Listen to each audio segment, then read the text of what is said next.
ప్రభునామనకు ఘనత కలుగునుగాక. పరమగీతము 8వ అధ్యాయము 6వ వాక్యము మనం చదువుకుంటున్నాము. ప్రేమ మరణమంత బలవంతమైనది, ఈర్ష్య పాతాళమంత కఠోరమైనది. దాని అగ్నిజ్వాలలు అగ్నిజ్వాల సమములు, అది యెహోవా పుట్టించు జ్వాల. నీ హృదయము మీద నన్ను నామాక్షరముగా ఉంచుము.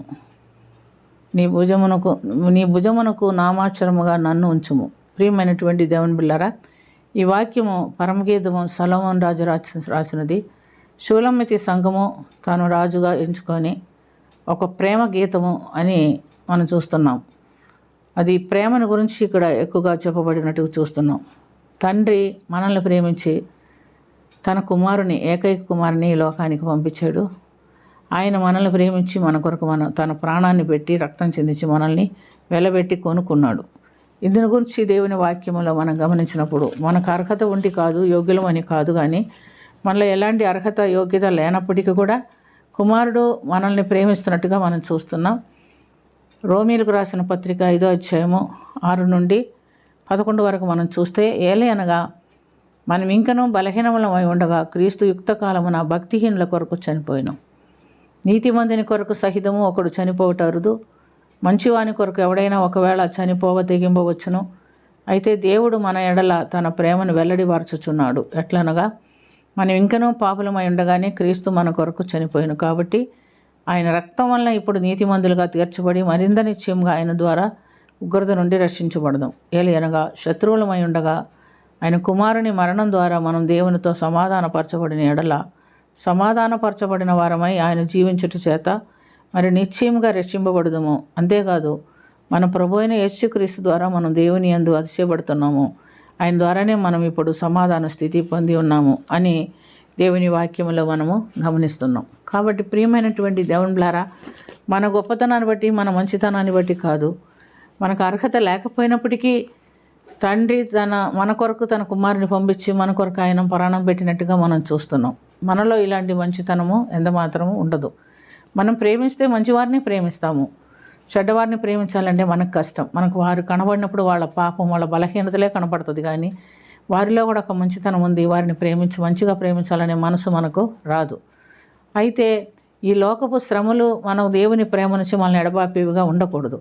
రోమీలకు రాసిన పత్రిక 8వ అధ్యాయం 35వ వాక్యంలో పౌలు భక్తుడు చెప్తున్నాడు, క్రీస్తు ప్రేమ నుండి మనల్ని ఎడబాపగలవాడు ఎవడు? శ్రమ అయినను, బాధ అయినను, హింస అయినను, కరువు అయినను, వస్త్రహీనత అయినను, ఉపద్రవం అయినను, ఖడ్గమైనను మనల్ని క్రీస్తు ప్రేమల నుండి ఎడబాపున. ఉదాహరణకు పౌలు భక్తుని జీవితమే మనం చూస్తున్నాం. మరి ఆయన దేవునిలో జీవిస్తూ మరణపర్యంతం వరకు దేవుని పరిచయం చేస్తూ హతసాక్షి అయినట్టుగా మనం చూస్తున్నాం.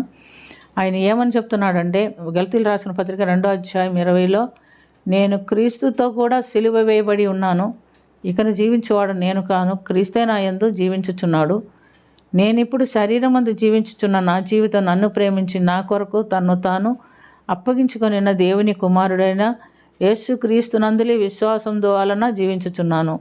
కనుక యేసు ప్రభు మరణించి మన కొరకు ప్రాణం పెట్టాడు. మనం ఆయన కొరకు కూడా ప్రాణం బద్దులమై ఉన్నాం. మరి పౌలు భక్తుడు చెప్పిన రీతిలో మనం చెప్పగలుగుతామా?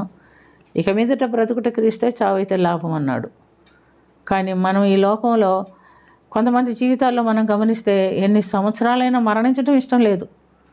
80 ఏళ్ళు దాటిపోయినా, 86 ఏళ్ళు వచ్చినా, 90 వస్తున్నా కూడా ఏమి ఇష్టం లేదు, చనిపోవడానికి ఇష్టం లేదు. అయ్యో నాకు మరణం వస్తుందా అని బాధపడిపోతారు.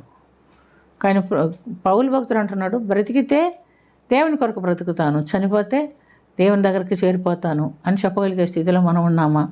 మనం ఈ లోకంలో ఉన్నప్పుడే ప్రభువుని ప్రేమించాలి. ప్రాణం పెట్టినందుగా మనం కూడా ప్రేమించి మన ప్రాణం ఆయన కొరకు సమర్పించుకొని ఆయనలో జీవిస్తే మనం కూడా చనిపోతే ఆయన దగ్గరికి వెళ్ళగలుగుతాం. ఎందుకంటే ప్రేమ మరణమంతా బలవంతమైనది. ఆయన మరణం పొంది ప్రాణం పెట్టి మనల్ని ప్రేమించాడు. కాబట్టి మనం కూడా అట్టి ప్రేమను ఇతరుల పట్ల చూపించి ఇంకొక ఆత్మను దేవుని సన్నిధికి చేర్చే బాధ్యత మనకుందని మర్చిపోకుండా, లోకాన్ని ప్రేమించకుండా దేవుని ప్రేమిస్తూ దేవుని సన్నిధి చేరాల్సిన బాధ్యత మనకుందని ప్రభు ఇక్కడ హెచ్చరికిస్తున్నాడు. అటు ధన్యత దేవుడు మనకిచ్చినట్టుగా ప్రార్థన చేసుకుందాం. ప్రేమ కలిగిన తండ్రి, కృప కలిగిన ప్రభు, యేసు రక్షక, మీకు వందనాలు నాయన, స్తుతి నాయన, స్తోత్రం నా తండ్రి. నీ ప్రేమ ఎంతో బలవంతమైనది, ఎంతో గొప్పది. తండ్రి అయిన దేవ, మీరు మమ్మల్ని ప్రేమించి కుమారుని పంపించారు. కుమారుడు మమ్మల్ని ప్రేమించి మా కొరకు ప్రాణం పెట్టారు, రక్తం చిందించారు. రక్తంలో మేము కడగబడిన వారమై, శుద్ధీకరించబడిన వారమై నీ రాజ్యమునకు వారసులవుటకు మీరు సహాయం చేశారని వాక్యం ద్వారా తెలుసుకున్నాం. కనుక మేము నీ ప్రేమను అనుభవిస్తూ, నీ ప్రేమను ఇతరులకు చూపిస్తూ, మరి యొక్క ఆత్మని రాజ్యంలోనికి నడిపిస్తూ జీవించడానికి మాకు నేర్పించమని, కరుణించమని యేసుక్రీస్తు పుణ్యనామమున అది మిక్కిలి వినయంతో అడిగి వేడుకొనుచున్నాము తండ్రి. ఆమేన్. ఆమేన్.